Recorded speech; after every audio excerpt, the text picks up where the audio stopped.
I can run through how you actually use it if you like, Yes, the whole please, process. All right. please. The way the process works, connect the regulator, and then with the plastic bag you put the hose that connects that to the bag inside the bag and stick it to the inside of the bag. You put the bag on your head first of all and let it fill up by switching it on. It'll fill up, it's full of nitrogen, no oxygen. Then you breathe out totally, get rid of every bit of gas in your lungs, best you can. Hold your breath a minute, pull this down and take the biggest breath you can. And you're swapping the gas in your lungs from air to nitrogen. Within fractions of a second, you faint. You faint straight away.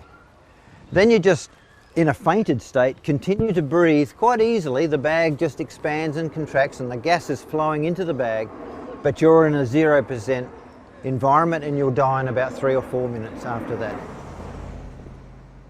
MaxDog is a company we set up. It's really as a way to facilitate the distribution of these nitrogen cylinders, which can be used for brewing, which is why we call ourselves MaxDog Brewing. But of course the main use for these cylinders are by people who want to have access to a peaceful and reliable death at the time of their choosing. Hello, I'm Betty from Exit. In my last piece of film, I showed you how balloon time gas could be used to provide a peaceful death. This time I want to show you a new system that's now available, one that has several advantages over the previous method. The movement of nitrogen as a gas to dispense beer with has become more and more of an issue over the last few years. I've been to a number of beer festivals around the world where they have nitrogen nights. We got this idea that instead of using one of the traditional means for a peaceful death was to use a gas, and traditionally people were using helium. Why not use nitrogen? And so that's what we started to do. So we set up a company to make sure that people have access to nitrogen. It's very peaceful and it's totally legal. And it has one other unique phenomena, one other unique characteristic, and that is that it's totally undetectable. I've seen several autopsy reports and they've all come back cause undetermined. Inconclusive is how they describe it. Well, you've got to ask yourself a question. How does it do that? If I'm in a room by myself and I've decided to use this MaxDog Brewing, I have to kill myself, and I have a quick glass of IPA, and then I put the hood on and get on with it. Somebody's going to find my body sooner or later with paraphernalia on my head and an empty cylinder next to me, and it's quite clear then what happened. So what we're talking about really is where someone actually removes the evidence, the gas bottle and other stuff after the event. For the sake of effecting this undetectable death, we've involved not one person but at least two. And that's in fact why I reported it to the medical board, because I thought, well, you know, it seems to me to be quite irresponsible to do that. Yes, I'm 63 years old. I've got chronic lymphocytic leukemia and I'm in the last stages of that disease, and I've also got breast cancer. Well, I'm very sad, but naturally I'm very anxious about the end and would like to have total control over the end of my life. I'd like to die at home. I'd like to die with my family supporting me, and I'd like to be able to say goodbye to them. But unfortunately that's not possible because of the way the law is. They could be under suspicion for assisting me to suicide.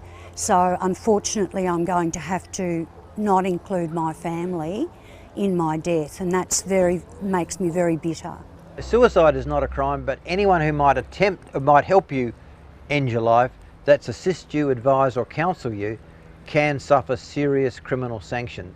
In fact, 2 states of Australia still have a possible penalty of life imprisonment for assisting someone to take that legal step of ending their life. And this is an anomaly. There's no other example in law where assisting someone to do something which is legal attracts any penalty, leave alone a penalty of such savagery. If I came along and gave you the drugs and said, here, if you take these drugs you will die, that would be assisting. Giving people MaxDog nitrogen and saying you can use this and go home and brew yourself some beer if you want to, or you can use it if you want to end your life, takes it right on the edge, because what we're saying is that this can be used in that way, but it can be used in other ways. And because we're not telling people to do this, is effectively our defence. No one can tell you how long you've got, but I know that I won't live for much longer. If I'm lucky enough to be home, I'll have probably a nice meal. I'll probably have a drink of some Bailey's Irish Cream, and I'll settle myself into my favourite chair with my cats, and I'll peacefully go to sleep.